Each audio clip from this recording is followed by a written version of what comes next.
I'm Jane King at the NASDAQ market site. BlackBerry is back, but do investors even know it? I'm Patricia Wu at the New York Stock Exchange. Some record sales at small caps in the art world. I'm Remy Blair in San Francisco. Lipocine is skyrocketing on FDA hopes for its TRT drug. And Omega Protein Corporation is swimming out of volatile waters.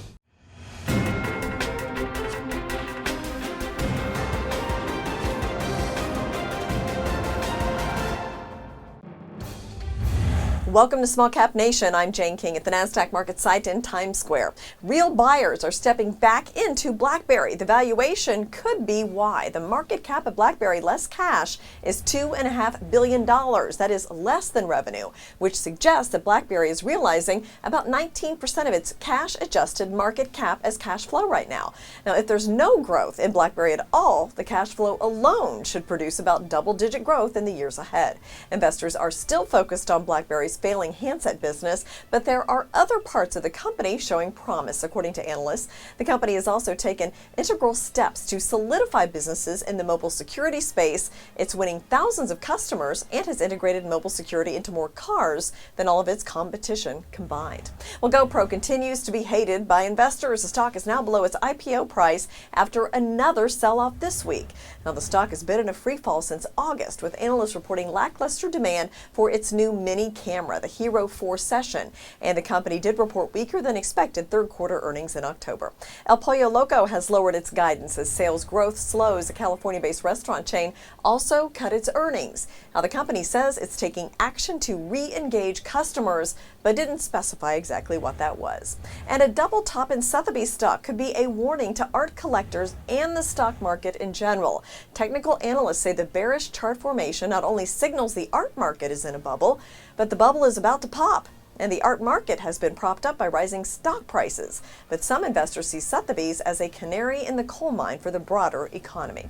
Okay, lots of small cap companies making news and earnings in other ways today. So here's a rundown. BB Stores reported a loss in line with estimates. Blue Buffalo Pet lifted its earnings for 2015. Clayton Williams could be in play as Concho has made an offer. Darling Ingredients had an unexpected third quarter loss. El Pollo Loco cut its yearly view. Fossil mixed third quarter revenue and is also buying Misfit for $260 million. Kite Pharma shares says it does have cash on hand worth $368 million. That was about as much as expected. Party City narrowed its yearly earnings per share. Paycom Software proposed selling 4.5 million shares. Planet Fitness boosted profit for this year, and USA Technologies reported a slight loss when a slight profit was expected. Well, buyout firms are circling around Petco, two separate, well-heeled groups, KKR and Hellman and Friedman, and another group, CVC Partners and the Canadian Pension Fund, are expected to each bid around $4 billion for the chain, which runs 1,300 stores across the United States. And California mortgage lender Loan Depot has pulled its IPO. The shares were set to begin trading today at the New York Stock Exchange, but that was halted, citing market conditions. If the company would have priced at the high end of its range, it would have been valued at $2.5 billion. Record sales at some small caps in the art world. Patricia Wu has more from the New York Stock Exchange.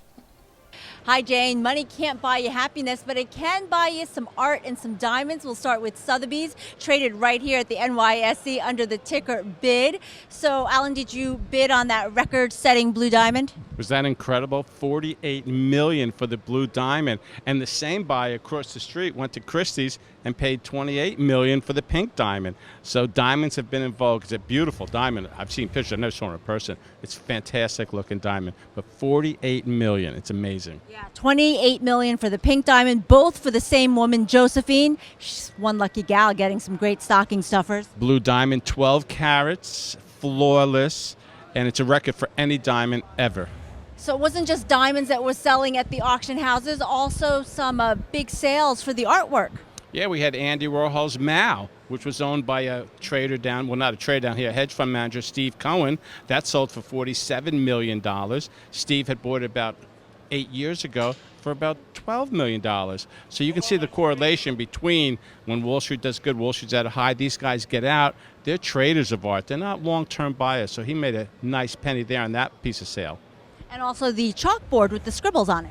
chalkboard with scribbles, I really don't understand that. I mean, if I can draw it, it shouldn't be selling for $70 million. And it really is just scribbles on chalkboard. That's basically how they paint it. It's just amazing that these things are fetching so much. That's when you know the art world's got to be toppy. Sotheby's brought in $1.1 billion, but they're not going to know if they made money until 2016 because one lot alone they guaranteed the seller $500 million. So they're not sure if they're going to make that nut by the end of 2016. That's why this past Wednesday, earnings came out.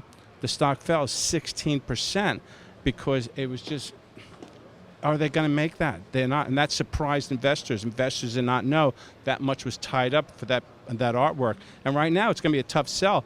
Even though they made $1.1 billion, his collection did not, this is the former chairman, collection did not sell that well. So we'll have to wait and see. Sotheby's, on the other hand, of course, Christie's across the street, they did about $800 million, but that's what they got. They know they're locked into that $800 million. So they did a little better. Christie's privately held. We don't know exactly what they're doing over there, but that was a good sale also. All right, I'm still thinking about that chalkboard with the scribbles for $70 million. Nice work if you can get it. Yeah. Back to you, Jane. With me today at the NASDAQ market site, Daniel Tepper, the founder and CEO of ImmunePharma. Welcome, Daniel.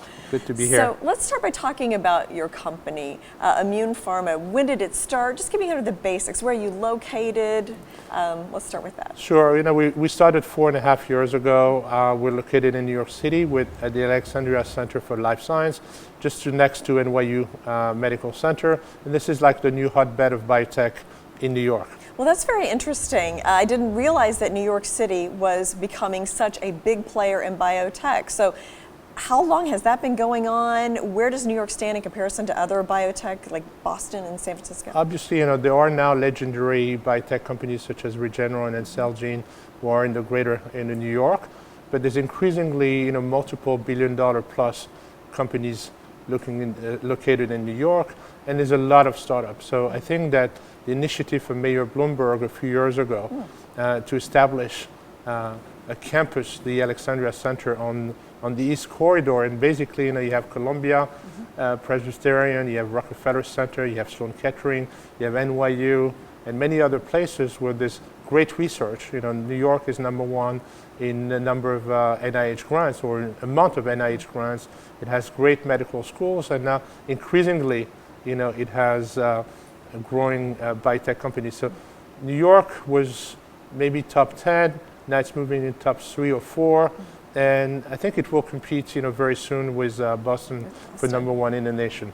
Now, how does that work? Like the research is done at the universities, and when they find something promising, they bring it to private industry to further do research and there's obviously a lot of cross-fertilization in Boston, San Francisco, San Diego, and now in New York. But a place like the Alexandria Center has both labs and offices, so it's a unique space. It has big pharma companies like Pfizer, Lilly, Roche. It has biotech companies like Intracellular, which actually were on the same floor as they are, was founded by Paul Greengard from Rockefeller, and is now a $1.6 billion company. So it's all this ecosystem that really makes a difference. And also in the ecosystem, financing, which we know is very key, and there's a lot of that in New York, so that's part of this too. And actually, the last few days, it was the New York, New Jersey CEO conference, and the number of people that are not from New York came because they say the money is in New York. So if you can bring the science, the medicine, and the money together, I think that's the perfect ecosystem for biotech. So let's talk about your company in particular. You said you're about 4 years old or so, which is fairly young. We're a young company. We actually became public 2 years ago, and we listed to NASDAQ last year. Actually, we're right here celebrating. Yes. Right on this very stage, I think. Right? And I think we have a very novel approach of applying what we call precision medicine to autoimmune diseases. I mean, it's known in cancer. Precision medicine is basically segmenting the patients or selecting the right patients or the right drug for the right patient, or the Okay. right patient for So the right instead drug. of just prescribing blanket to Exactly. anything, you figure out, is that genetic analysis, or how do you determine It can be genetic, it can be molecular, it can be based on specific biomarker. Okay. So our lead drug, bertolumumab, it's a targeted therapy, it's a monoclonal antibody, targets a protein called eotaxin-1. And eotaxin-1 is a key regulator of immunoinflammation in multiple diseases. So Crohn's and colitis, atopic dermatitis, severe asthma, and a few others. So what we do that is really different is that already in our clinical trials, and we recently initiated phase 2 clinical trials, we're selecting patients, for example, in moderate to severe Crohn's disease and ulcerative colitis, about 50% of patients have elevated eotaxin-1, which is what we're targeting. So we're only including those patients, and those patients are more likely to respond to treatment. So the approach is to say it's better to treat 20% of the patients and have 80% response than treat 80% of the patients and have 20% response. It's a paradigm changing, and as we're discussing now with the elections coming about pricing of pharmaceuticals, I think that the answer will be around personalized medicine, precision medicine, getting the right drug to the right patient. Interesting. So that's really the future of life sciences, is kind of using some of this scientific research, figuring out what medicines work best with which people, and tailoring that to them. And obviously, you have cutting edge science, which I would say, is very appropriate for the most severe patients that are treated in hospital with genetic profiling and molecular profiling. But increasingly, you have point of care, companion diagnostic, and this is something that we're exploring along with our drug, is have a point of care so that the physician and the patient can make a decision that helps bring better care to them in the first prescription, not in the second, third, or fifth prescription. Right, like kind of a hit and miss, or you figure it out as it goes on. It's more from the beginning, the best medicine to treat. Life sciences seems like that's the next big, or could be the next big revolution. I mean, we've seen technology, of course, for the past 30 years or so. Biotech could really be the next most interesting industry. I mean, do you see potential for that happening? I think biotech is the most interesting industry, and that young people should go into biotech. People talk about a bubble of the biotech stock market, and in reality, when you see the pace of advance, in medicine, if anything, if there's a small bubble, the advances in medicine grow into the bubble and go much beyond, the bubble. So it's very interesting. You see increasingly, engineers going into biotech. And I mean, it's not just physicians and biologists. There's a lot of cross-fertilization. It's a very interesting industry. It will grow. I mean, actually, if you look at biotech versus traditional pharma has acquired a few biotech companies, but now you have a number of biotech companies. We're talking about Regeneron, Celgene, Gilead, that are bigger, leaner, and more innovative than the traditional pharma companies. Yeah. So this conference that will be happening Monday, the Salomon Biotech Conference, tell me about that. It's first year for it, right? It's the first year. So what we're seeing is that next to professional conference organizer, you have a number of industry leaders that have created conferences that are designed for what CEOs and investors are really looking for. So an example I was giving of the New York, New Jersey CEO conference organized by Christoph Westphal and his team. He's a CEO of a biotech. He's an MD, PhD from Harvard. He's been extremely successful. So he probably spends 0.1% of his time, but he's a catalyst for bringing the right people around the table. And that's what I've wanted to help this new conference, Salomon Biotech. It's actually an investment and leadership conference. So on the one hand, you have people like Jeremy Levin, who is very well known for what he did at BMS and Novartis, and he was responsible for some of the major acquisition. He was the CEO of Teva Pharmaceuticals, and now he's back in New York with a startup company in orphan disease and raised $75 million. He will be, as the first round, he will be interviewed by Jonathan Rokoff from the Wall Street Journal. So pretty interesting to start the conference. Then we were talking about the value of medicine and pricing. So we have a panel with Ron Cohen. Ron Cohen is a New Yorker. He started Accorda Pharmaceuticals. Accorda now is a $1 billion plus company. He was the chairman of New York Bio, and now he's the national chairman of Bio, which is the industry organization. So obviously, he's totally part of the debate on value of medicine and pricing. And then, leadership. And the markets are looking at execution by CEO. So we have a very unique panel led by Ken Benta from the Vanguard Group. It's leadership through execution. And on that panel, you have the founder and CEO of Axovant, who's not even 30 years old and did a $3 billion IPO last year. You have Dr. Vuznatsos, who is president of primary care at Merck. And you have Jack Qatar, who was at Novartis, then was at Shire, spun off a company from Shire, and now has a specialty pharma, also about $1 billion. So you have people that are going to look at the challenges that CEO are facing, challenge that they're facing in the dialogue with investors. What expectations are you setting? The dialogue with the board, with the investors, with the public. So it's quite interesting. And at the same time, you'll have about 20 companies of different size, from sub 100 million to over $1 billion, presenting their latest development. Yeah, wow, it sounds like some of the best minds in the industry will be there. Absolutely, and it's good for the first time. Sure. What are the challenges facing the industry? I would say pricing, and perception. So obviously, people, whether it's the CEO of Valiant or other people that increase price dramatically, they're the ones that get in the media. And really, we think, as industry leaders, that the people that should get in the media are people like George Yancopoulos, who is the president of research and development at Regeneron, who was actually a New Yorker. He was a professor at Columbia, and he started Regeneron 27 years ago. And Regeneron keeps on coming with new drugs all the time, very innovative. He's passionate. He's only passionate about discovering new drugs that are changing the life of patients. So I think the media should pay more attention to people like George Yancopoulos, Jeremy Levin, Ron Cohen, who, actually all three are physicians. Yeah. So they really care about patients and the well-being of the public, much before any financial interest. Okay. Anything else you'd like to add just about the macro trends in the industry or the conference or your company? So I think, people got scared, we're at the NASDAQ, so people got scared, with the Biotech index, going down dramatically over the summer. I think if we look at 2016, it's likely to be a good year.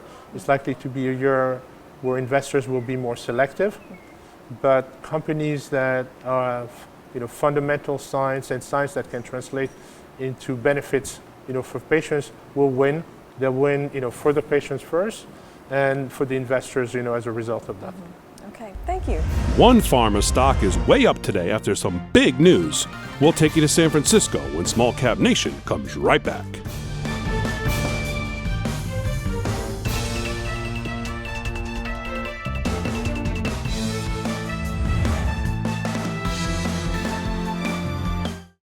Guys, I got the jerseys. El Nino. Aquí. Spray Dan. Oh, yeah. Don Ovan. Think that's me? You guy. It's $40. Can you cover that? I'll send it to you right now. Done. Okay, got it. So hat trick Rick, he's the best player on our team. You get the ball, you give it to him. Great. Rick. On your phone, online, on the go, Wells Fargo makes it easy to get banking done. All right, Don, you're on. Nope, just kidding. Doug, you've been staring at that for a while, huh? Listen, TD Ameritrade has former floor traders to help walk you through that complex trade, so you'll be confident enough to do what you want. I'll pull up your number. Blammo. Let's get those guys on the horn. Ooh. Looks like it is time to upgrade your phone, Douglas. For all the confidence you need, TD Ameritrade. You got this. Let's go, Serena. Fight, fight. Come on, fight. Can't stop me now. Come on, Serena. Can't stop me now. You don't want me. Can't mess with this. Back to the top. Here we go. You don't want me.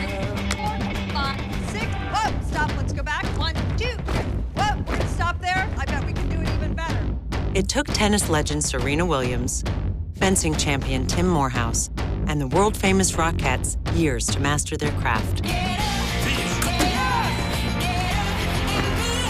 But it took them only moments to master paying bills at Chase.com, depositing checks at Chase ATMs, and transferring funds on the mobile app.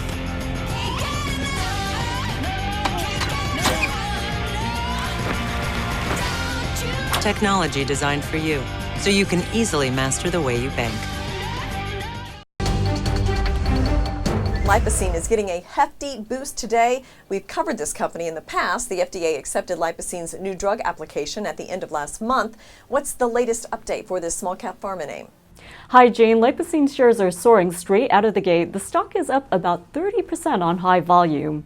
Now the FDA assigned a Prescription Drug User Fee Act goal date of June 28, 2016. And that's the date for Lipocine's NDA to be reviewed. The company's lead product candidate is LPCN 1021. It's a twice per day oral TRT or testosterone replacement therapy for adult males. Now Lipocine will present clinical data on the drug at the annual Sexual Medicine Society of North America in Vegas on November 20th. For a small company like Lipocine, that's a milestone. It also reported earnings on Thursday. Did Lipocine beat expectations, and where do analysts stand on the stock?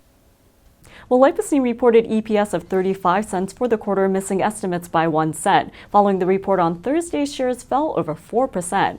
But this after-hours and pre-market mover has been soaring on the FDA review action date for its lead product candidate. Several brokerages have issued reports on Lipocine. The analysts that cover the stock have given it a buy rating. Evercore Partners initiated coverage in a report on July 16th and issued a buy rating and an $18 price target.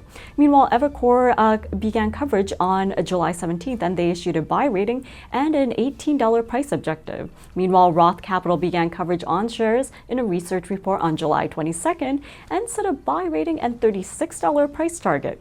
Finally, Canaccord Genuity reiterated a buy rating and issued a $15 price target on shares in a research report issued on October 27th. What other drugs are in the pipeline for Lipocine? Well, Lipocine has one other product in the pipeline for men and one for women. LPCN 1111 is an oral testosterone therapy merchandise targeted for once daily dosing and is in phase 2 testing. Separately, LPCN 1107 is an oral therapy for women. It aims to help prevent recurrent preterm delivery in women, and that is currently in phase 1 testing. Up next, we take you to Europe for a Friday wrap on the markets. You're watching Small Cap Nation, the leader in small cap financial news.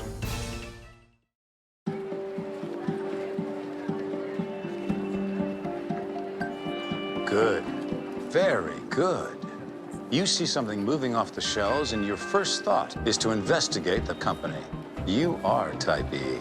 Yes, investment opportunities can be anywhere. Or not. But you know the difference. E-Trade's barcode scanner. Shorten the distance between intuition and action. E-Trade. Opportunity is... Before they sat down, one more time, just for themselves. Before the last grandchild graced the stage. Before Katie and her husband hit that rough patch. Before Kevin finally came home and the first grandchild arrived. Before the sons-in-law, daughters-in-law, and Brad's brief brush with the law. Before the second British invasion.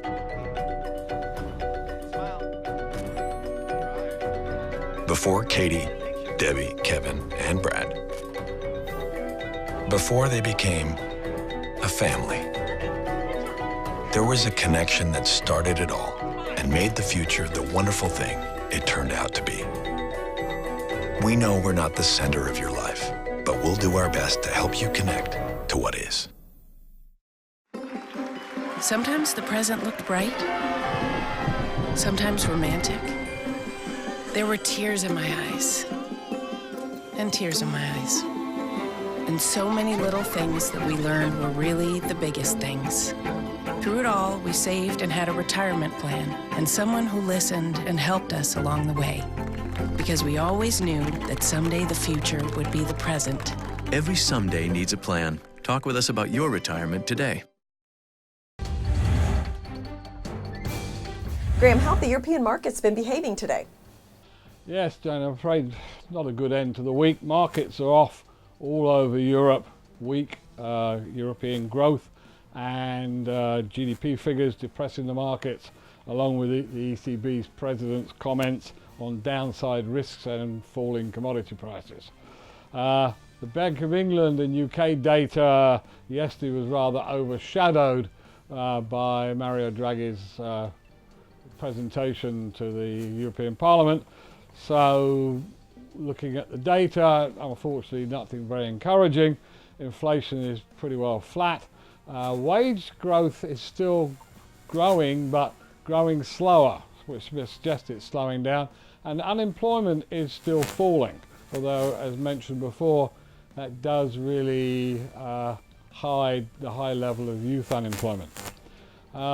Quotes, uneven jobs report will do little to clarify the uncertainty over when the Bank of England will hike interest rates, Dr. Howard Archer at IHS Global Insight, whilst Robobank senior strategist Jane Foley said, "We would argue, however, that the signals coming from the labour market are not completely clear, and that continued weakness in commodity prices should also continue to limit the potential for a recovery in headline inflation, which is what everybody's waiting for with relation to interest rates."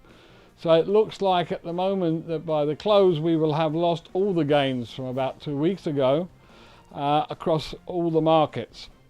And so we're probably still in for more of the same, I'm afraid, of market behaviour in the foreseeable future. Well, Graham, what do you have for us in the small cap world today? Well, first of all, Jane, IPO market news. Following the recent story on the successful Amundi float, a couple of other things have now occurred. One of the most active VC investors in Germany, tech sector German startups group Berlin, came to market on the 11th of November, having previously postponed their planned flotation due to fragile capital market environment in July. And they sold about 11 million shares at €2.80. So that was quite successful. And now ABN AMRO has announced an IPO in Amsterdam, closing on the 20th of November. So the IPO market seems to be looking up, and we have several IPOs next week, which we'll follow up on Monday. Well, Jane, it's TGIF, and I remember that you quite like chocolate, and I seem to remember we shared a glass of wine last time I was in New York. Yes, I have been known to enjoy a glass. Why? Well, firstly, yesterday the internet domain names .vin, vin, and .wine were released, which will be of interest to the companies we're looking at today. And secondly, that it's really rather a special time of year in Paris, a few weeks when we have these Muscat grapes appearing in the market, and they are probably, to me anyway, the best grapes I've ever tasted. And those grapes are in fact the leftover from the wine harvest, and of course we also get the final product, which is the Muscat wine, and that particularly is a sort of dessert wine, or goes well with foie gras. So sort of wine on the mind, if you like. And where does all of this lead us? Well, so I thought it would be interesting to look at the small cap involvement in the wine business. Many of our viewers will know the Grand Vin, such as Petrus and Margaux. Their vineyards are owned and operated by major corporations and insurance companies such as AXA and Maif. But there are thousands of small wine producers across Europe. And today we're going to look at 3 examples of small cap companies from the Paris Autonex that are involved in different parts of the wine trade.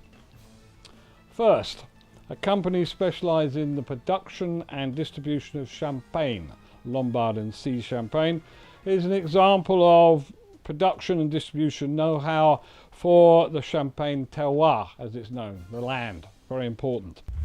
The house's founder came from a farming winemaking family in the Lot and Garonne in the south, but he was sent for service in the Champagne region during the First World War and managed to survive that and decided to go back to the region and started a maison de commerce based on Champagne.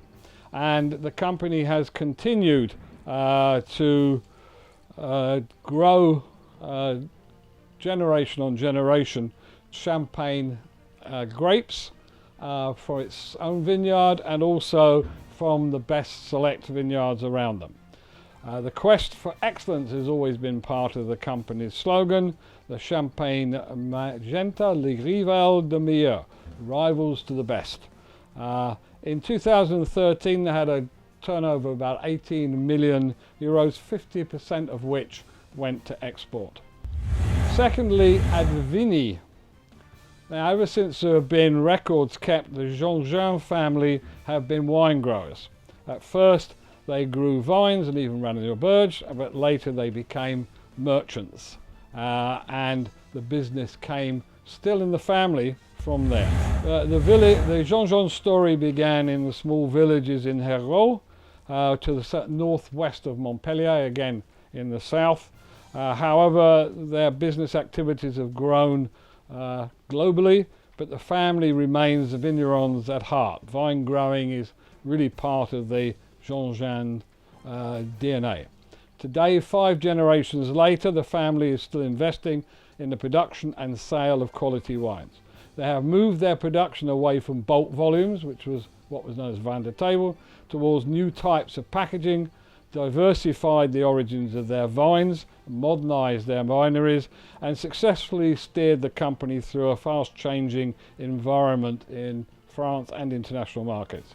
Exports provide between 20 to 50% of their wine sales, depending upon the particular wine.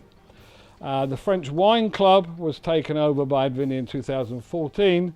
It has been specialized in distance selling of wine for some 40 years, originally by phone and post, now by internet, and it's being revamped with a new charter, and new premises in the Premier Arrondissement in Paris, and 2 forms of membership, club and premium, gives access to things like wine tastings and visits and trade fairs, etc.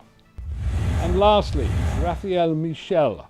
Raphael Michel is a merchant and blender of wines, and their expertise covers several aspects of the wine business, from sourcing wines through to creating blends and aging wines.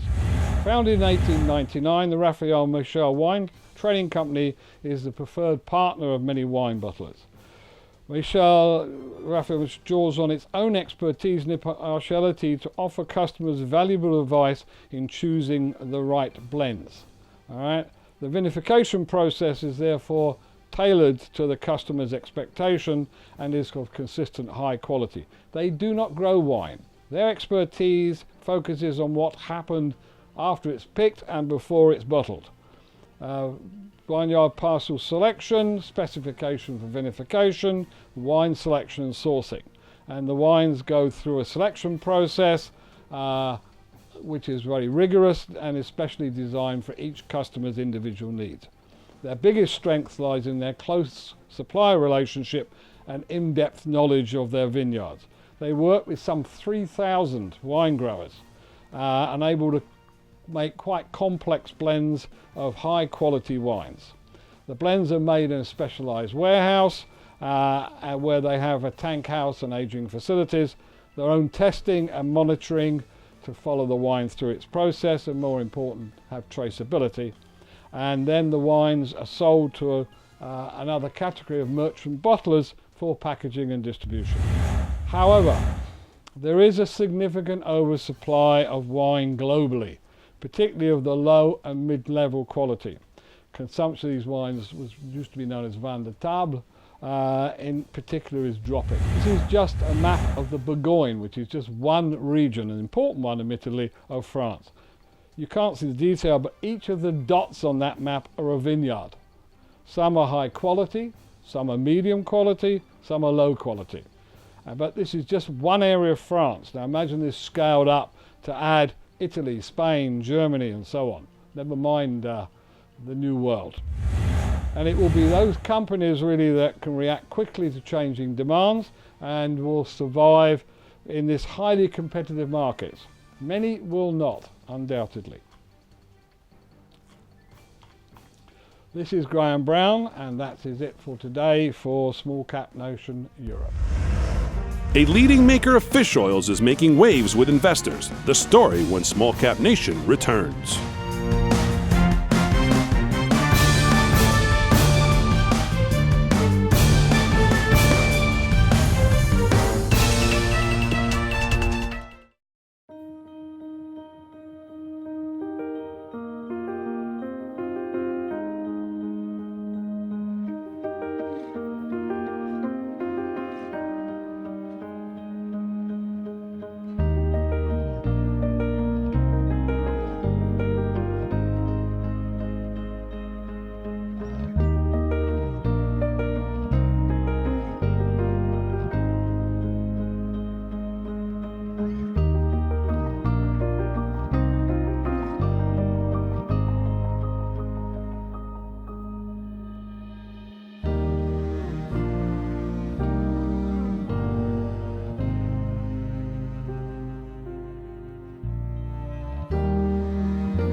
Everyone works hard for a reason. Working together, we can help you prepare financially for when 2 becomes 3.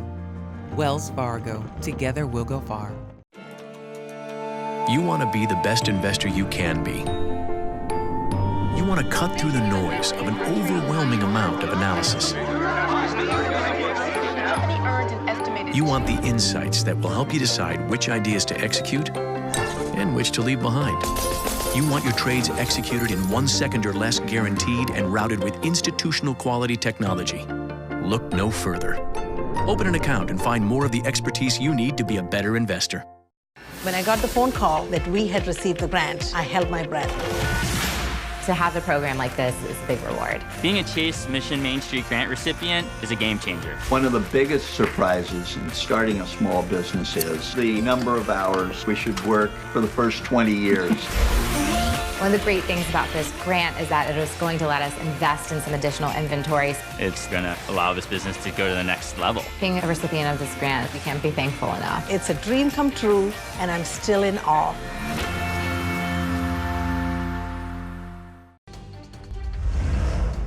Omega Protein is reeling in some green on this Friday. Shares of the company hit an all-time high in the previous session.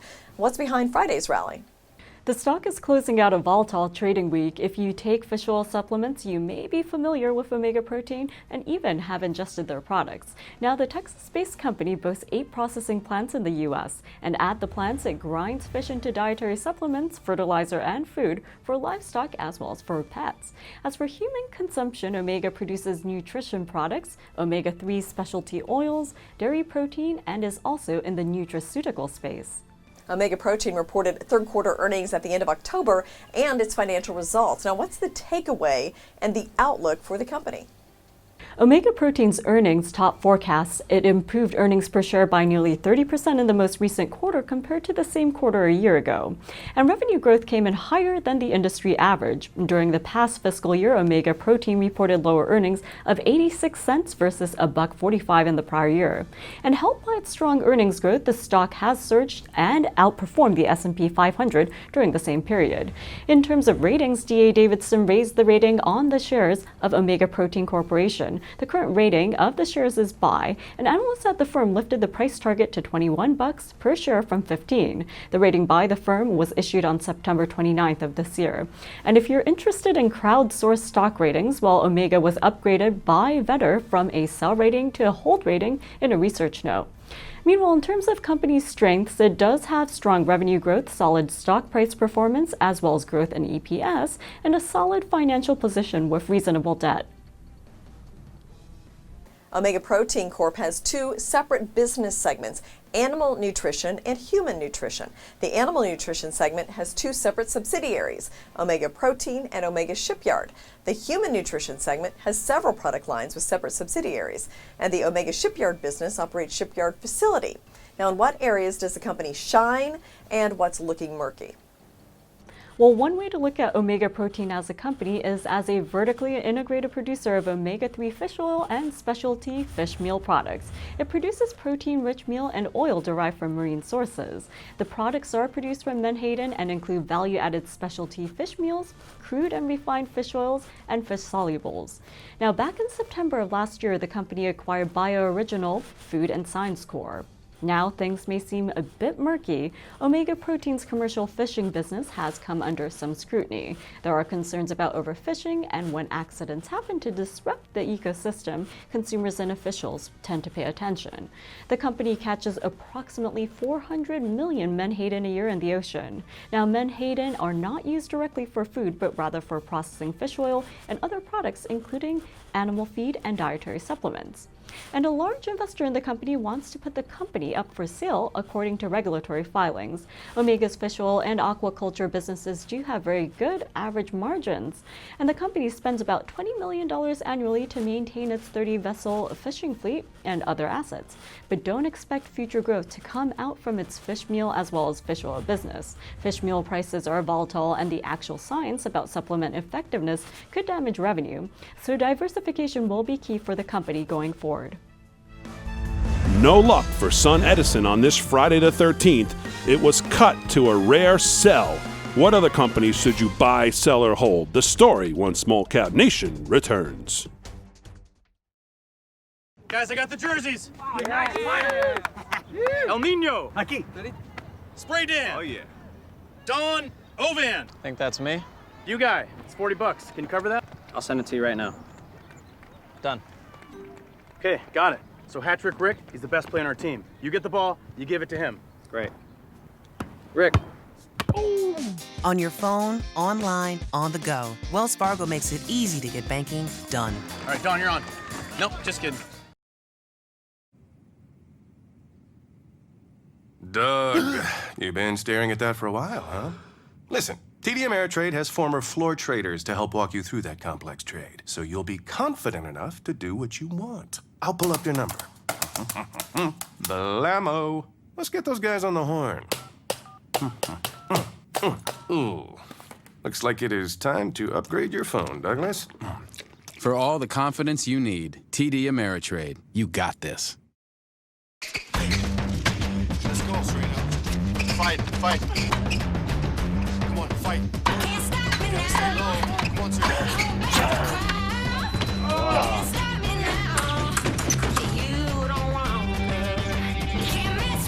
Back to the top. Here we go. 2, 4, 5, 6. Whoa, stop. Let's go back. 1, 2. Whoa, we're gonna stop there. I bet we can do it even better. It took tennis legend Serena Williams, fencing champion Tim Morehouse, and the world-famous Rockettes years to master their craft. But it took them only moments to master paying bills at Chase.com, depositing checks at Chase ATMs, and transferring funds on the mobile app.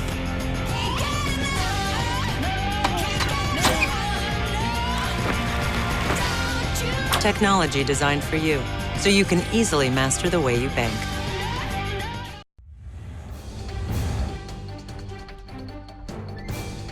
In buy-sell hold action today, Brandywine was rated a new buy at BB&T Capital. Brandywine Realty also rated a new buy at BB&T Capital. First Marriage was cut to underperform at Raymond James. Fly Leasing cut to underperform at JP Morgan. El Pollo Loco downgraded to neutral at RW Baird. And Outer Wall was rated a new buy at Roth Capital. Thanks for joining us for Small Cap Nation, and we'll see you back here Monday. Until then, check back for the latest news and research on smallcapnation.com, Facebook, and Twitter.